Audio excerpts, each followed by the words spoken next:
Then Joshua summoned the Reubenites, the Gadites, and the half-tribe of Manasseh, and said to them, You have done all that Moses, the servant of the Lord, commanded, and you have obeyed me in everything I commanded. For a long time now, to this very day, you have not deserted the other Israelites, but have carried out the mission the Lord your God gave you.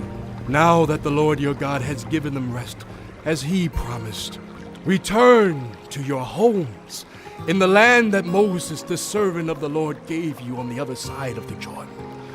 But be very careful to keep the commandment and the law that Moses, the servant of the Lord, gave you, to love the Lord your God, to walk in obedience to him, to keep his commands, to hold fast to him, and to serve him with all your heart and with all your soul. Then Joshua blessed them and sent them away, and they went to their homes.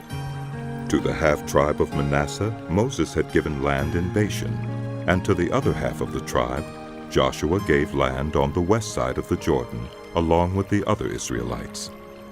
When Joshua sent them home, he blessed them, saying, Return to your homes with your great wealth, with large herds of livestock, with silver, gold, bronze, and iron, and a great quantity of clothing.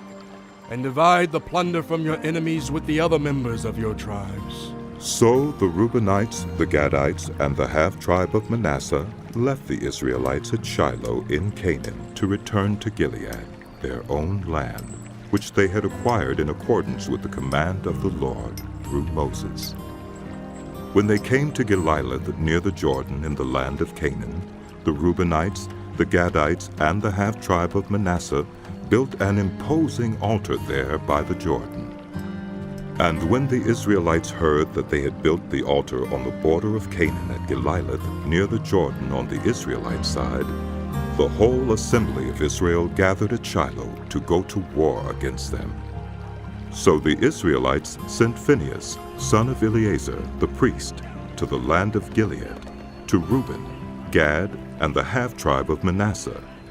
With him they sent 10 of the chief men, one from each of the tribes of Israel, each the head of a family division among the Israelite clans. When they went to Gilead, to Reuben, Gad, and the half-tribe of Manasseh, they said to them, The whole assembly of the Lord says, How could you break faith with the God of Israel like this? How could you turn away from the Lord and build yourselves an altar in rebellion against him now?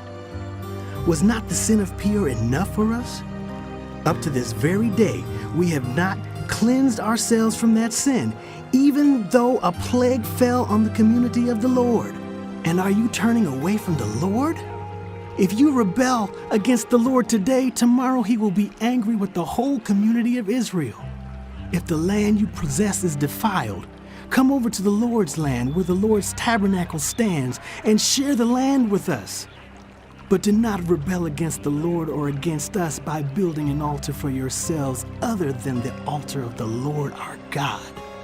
When Achan son of Zerah was unfaithful in regard to the devoted things, did not wrath come on the whole community of Israel? He was not the only one who died for his sin. Then Reuben, Gad, and the half-tribe of Manasseh replied to the heads of the clans of Israel, The mighty one, God the Lord. The mighty one, God the Lord, he knows, and let Israel know. If this has been in rebellion or disobedience to the Lord, do not spare us this day. If we have built our own altar to turn away from the Lord and to offer burnt offerings and grain offerings, or to sacrifice fellowship offerings on it, may the Lord himself call us to account. No.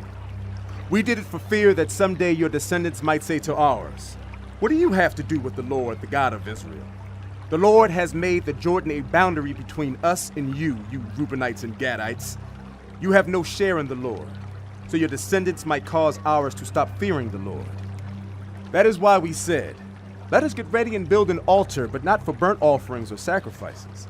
On the contrary, it is to be a witness between us and you, and the generations that follow, that we will worship the Lord at his sanctuary with our burnt offerings, sacrifices, and fellowship offerings. Then in the future, your descendants will not be able to say to ours, You have no share in the Lord. And we said, If they ever say this to us or to our descendants, we will answer, Look at the replica of the Lord's altar which our people built, not for burnt offerings and sacrifices, but as a witness between us and you.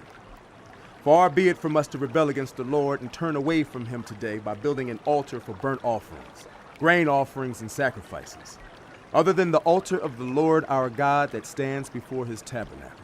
When Phinehas the priest and the leaders of the community, the heads of the clans of the Israelites, heard what Reuben, Gad, and Manasseh had to say, they were pleased.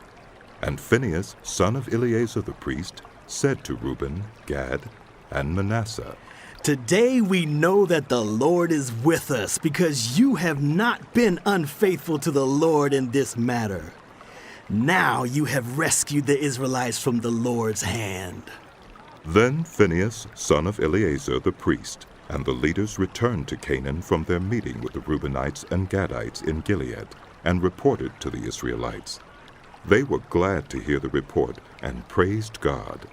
And they talked no more about going to war against them to devastate the country where the Reubenites and the Gadites lived. And the Reubenites and the Gadites gave the altar this name, A Witness Between Us, that the Lord is God.